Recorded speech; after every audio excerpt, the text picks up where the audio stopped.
Bonjour et bienvenue sur cette vidéo qui sera consacrée aux séries, donc non pas au roman, non pas au manga, mais aux séries télé américaines que je suis actuellement. Alors évidemment c'est un top 5, mais il n'est pas classé dans l'ordre de mes préférences, on va dire que je les aime toutes de façon proportionnée. Allez c'est parti, on y va. We got demons, demons stuck inside our blood. Yeah, we got drugs inside our heart. Yeah, we eat them to be free. La première série que je vais vous citer, c'est Shadowhunter sur Netflix. Je mettrai une photo par là, peut-être par là, je sais pas, mais je vais mettre une photo quelque part.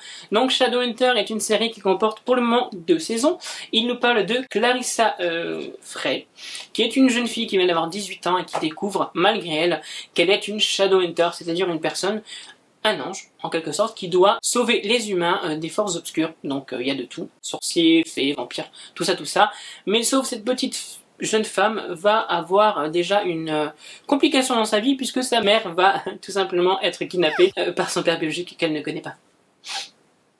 Voilà, ça c'est fait. Tout ça pour dire que cette série est vraiment top. Pendant toute une saison, on va suivre donc Clarissa, qui va apprendre à utiliser ses dons, apprendre à se connaître elle-même et à découvrir ce qu'est une Shadowhunter et se faire des amis qui eux sont déjà dans le métier depuis un bon moment. Donc en plus de Clarissa Frey qui a autant d'émotions qu'une cuillère à soupe, on va aussi avoir Simon qui est son meilleur ami et qui va évoluer au fur et à mesure de la première saison. On aura également Isabelle, Jace et Alec qui sont déjà des Shadowhunters, ils sont tous de la même famille en quelque sorte, mais ça je vous laisserai le découvrir dans la série. Et ils vont tous se liguer donc contre Valentin qui est le... Donc, qu'est-ce que j'aime dans cette série? J'aime l'action, j'aime les personnages, j'aime les acteurs, parce que tout simplement, moi quand je regarde une série, je m'attache toujours à un personnage en particulier. Là, tous, voilà. Là, on va dire que je me suis attaché à tous les personnages, sauf à Clary. Bah, elle est jolie, hein, mais au niveau du jeu, à la limite, Bob Lipon, il joue mieux qu'elle. Mais bon, ça c'est pas grave, à la limite, on passe. Clary s'améliore, hein, son jeu s'améliore au fur et à mesure des épisodes, et bien heureusement. La série en vaut le coup, les effets spéciaux sont sympas, le suspense y est, hein, malgré soit vraiment une série, on va dire, pour jeunes. Moi j'aime pas vraiment mettre de code, j'aime pas vraiment mettre d'étiquette. Si tu as envie de regarder une série, tu regardes une série, peu importe l'âge, peu importe, voilà. Respecte juste le moins de 16 ans quand tu as moins de 16 ans, tout simplement. Sinon, tu peux suivre n'importe quelle série qui te plaît. Moi, Shadowhunter, je l'ai connu grâce au livre Mortal Instruments et Cassandra Clark. Je mettrai son nom quelque part. Mais voilà, j'avais vraiment aimé les bouquins qui est assez différent de la série. Et du coup, j'ai quand même accroché à la série. Et là, je vais entamer la saison 2 et je vous en parlerai très bientôt. Pour la seconde série que je vais vous présenter, ça va être une série horrifique qui compte pour le moment 5 saisons. La 6e est en cours. C'est American Horror Story. Donc là, je sais même plus, je crois que ça s'appelle Culte pour cette saison. Donc la particularité de cette série, c'est tout bonnement que chaque saison se passe dans un endroit différent, mais garde principalement les mêmes acteurs qui changent de rôle au fur et à mesure des saisons. Rien à voir avec Derrick, hein. Derrick, c'est le méchant de la veille qui devient gentil le lendemain. Mais là non. Là c'est vraiment, tous les personnages restent dans les saisons, bien sûr.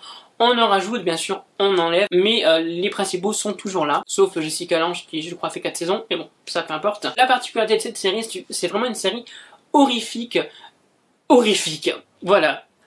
J'ai horreur des clowns, déjà de base, et dans la saison 3, je crois que c'était un cirque, la saison 4 c'était un cirque, et j'avais déjà eu du mal avec le clown dégueulasse qui tue les gens, et je me suis dit, ça y est, on a passé le cirque, allez, hop, tu te casses. Et ben non, nouvelle saison, nouveau clown, et il n'y en a pas qu'un. En plus ça sort pile au moment où ça, de Stephen King sort au cinéma. Bon. Alors, j'aime beaucoup cette série, j'aime beaucoup les acteurs également. Là, vraiment, je n'ai aucun acteur que je trouve mauvais. Je trouve qu'ils jouent tous bien. Ryan Murphy, donc le réalisateur, fait un excellent boulot avec son casting. J'aime beaucoup Sarah Paulson, qui elle a fait toutes les saisons. C'est une actrice que j'adore énormément. Tous ces personnages sont humains. Ils vous ressemblent, en fait, tout simplement. Moi, j'avoue que si je vois un clown, j'aurais la même réaction qu'elle. Surtout si je vois un clown avec une hache, je pense qu'on aura tous la même réaction.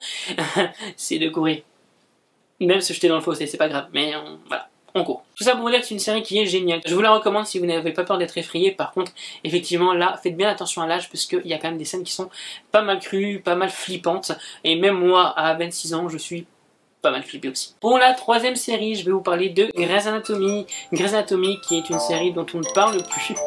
Tout le monde la connaît. C'est une série médicale qui retrace les aventures de Meredith Grey, Grey's Anatomy, et qui la suit pendant, pour l'instant, ces 13 années au sein de son hôpital. Donc Meredith n'est pas toute seule, elle a plein de camarades qui partent, qui meurent au fil des saisons. On va dire que c'est un peu la seule série où tu rentres avec un rhume, tu finis avec une MST ou avec une maladie grave, le jour même où il y a un tueur en cavale dans ton hôpital qui prend feu quand il y a une tornade sur le parking. Voilà. Je pense qu'elle peut même passer assez mon choix pour dire qu'elle a une vie de merde. Meredith est aussi un personnage qui a perdu le plus de personnes possible, à croire que c'est possible. Disons que si elle aurait été Blanche-Neige, elle aurait perdu tous les nains. Et le prince. Et la reine.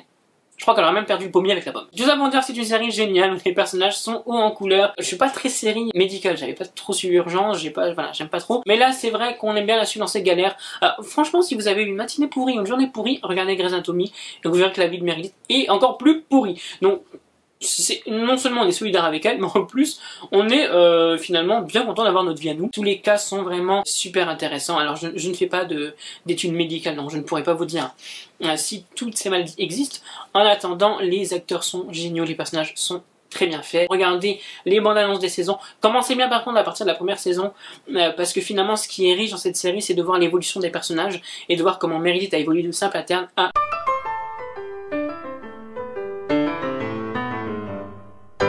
Donc je vous la recommande à 100%. Je vais vous recommander une série qui est terminée depuis fort longtemps, mais que peut-être les plus jeunes d'entre vous auront passé, puisque, bon bah voilà, quand on allait passer 25 ans, on est vieux, hein.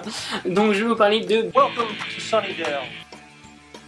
Buffy contre les vampires, qui met en scène Sarah Michelle Gellar, qu'on ne présente plus non plus. En tant que Buffy, c'est l'histoire d'une lycéenne qui a des pouvoirs, puisque c'est une tueuse de vampires. Alors elle est pas invincible, elle peut mourir, mais elle a de la force, elle arrive à se soigner assez rapidement, elle combat les vampires, les démons et autres tourments des enfers, on va dire ça comme ça. Elle est alliée à Willow, qui va devenir assez rapidement une sorcière, et Alex qui reste un humain, et elle aura d'autres amis, d'autres aventures, voilà.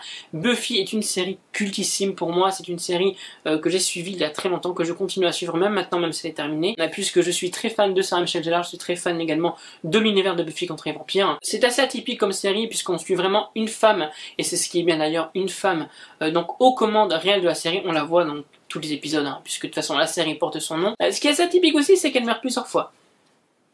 Ouais, bon, un peu comme Vampire Diaries, mais avant Vampire Diaries, donc on va dire que elle l'a fait avant. Tout ça pour vous dire que Buffy contre les vampires est une série quand même qui est géniale. Elle allie pas mal de choses, c'est aussi l'une des rares séries où on montrait un couple lesbien à la télé, et franchement c'est passé crème, dirons-nous, en tout cas pour l'époque. Le générique est culte, la série est culte, les blagues sont cultes. En fait, dans cette série, il n'y a pas vraiment de consonance à l'époque, c'est-à-dire qu'en fait, elle ne sera jamais vraiment démodée. C'est pas comme dans Sex and the City où on voit un téléphone qui fait 4 mètres de haut et qu'on se dit oh là là oui, ça date. Et là non.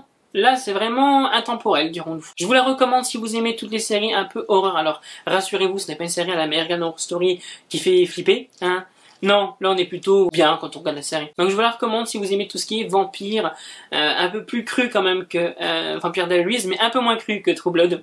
Il y a beaucoup de points forts dans cette série, et même juste si vous ne vous êtes pas encore fait un avis là-dessus, si vous n'avez pas encore regardé une seule vidéo de Buffy contre les vampires, n'hésitez quand même pas à regarder le premier épisode. Et la dernière série que je vais vous présenter, ce sera The Big Bang Theory, et on arrive je crois à la 11e saison. De quoi nous parle Big Bang Theory? Big Bang Theory nous parle de 4 génies, puisque ce sont des scientifiques, mais ce sont vraiment des génies qui habitent dans un appartement, enfin 2 habitent dans un appartement, et ils ont comme voisine de palier Penny, qui est une femme, comme vous et moi, dirons-nous. C'est-à-dire que c'est une personne qui travaille dans un café, enfin dans un restaurant. Elle, c'est pas vraiment une génie, mais elle a beaucoup de compétences que les garçons n'ont pas. Souvent des compétences physiques que les garçons n'ont pas. Donc pendant ces 11 ans, ils vont se lier d'amitié, ils vont sortir ensemble, parfois il y en a qui vont se marier. C'est une série courte qui dure 20 à 25 minutes et qui est très drôle, puisqu'en fait on confond vraiment le cerveau des génies, notamment par exemple Sheldon, avec la vraie vie, puisqu'il faut savoir que Sheldon est un personnage qui est très intelligent, mais qui a autant d'émotions lui aussi qu'une omelette. Voilà, on va dire qu'il est pas du tout empathique, c'est plutôt le Spock de Star Trek, celui qui va pas dévoiler ses émotions. On comprend au fur et à mesure des saisons que c'est un personnage super intéressant, que c'est un personnage qui va justement se faire violence pour pouvoir être accepté finalement par le monde, mais il va toujours mettre en avant son intelligence, et ça c'est vraiment pas mal. Ces personnages donc de Sheldon, de Leonard, de Penny vont être accompagnés d'autres personnages, notamment Bernadette ou Amy, des personnages féminins qui sont inclus au fur et à mesure des saisons, parce qu'il faut savoir que dans les premières saisons il n'y a réellement que Penny comme personnage féminin, mais c'est pas dérangeant du tout. Cette série vraiment ce qui plaît c'est qu'il y a vraiment de l'humour, et c'est pas quelque chose de lourd. On va vraiment rigoler avec les personnages, et au fur et à mesure des 11 ans, on va tout simplement penser qu'on est inclus dans leur vie, dans leur quotidien. Donc ça me ferait bizarre si du jour au lendemain la série s'arrêtait. Bon, au bout de 11 ans, on peut comprendre qu'elle va s'arrêter un jour, hein. Mais là c'est vrai qu'on a vraiment l'impression que ce sont des potes, et c'est vraiment que ça ferait vraiment bizarre de les voir s'arrêter comme ça. Je vous la recommande, n'hésitez surtout pas, elle passe sur NRJ12 normalement le week-end, donc si vous voulez vous faire un avis, n'hésitez pas à aller dessus. J'avais envie de changer de thème concernant mes vidéos, j'espère que cette vidéo vous aura plu concernant mes séries séries. Dites-moi en commentaire quelles séries vous regardez, si vous regardez les mêmes que moi, si vous en regardez différentes. Alors évidemment, je ne vous ai pas parlé de toutes mes séries. Je regarde également Supernatural, je regarde Lucifer, je regarde... Mais c'est vrai que je ne pouvais pas toutes les inclure. Je vous ai vraiment mis les 5 pour moi qui ressortaient. N'hésitez pas à me le marquer en commentaire et je serai heureux d'en parler avec vous. En attendant, on se retrouve très bientôt pour une vidéo. Très bientôt, j'espère, pour une vidéo. Et puis je vous dis en attendant, passez une excellente semaine, un bon week-end et on se retrouve très bientôt. Bye bye.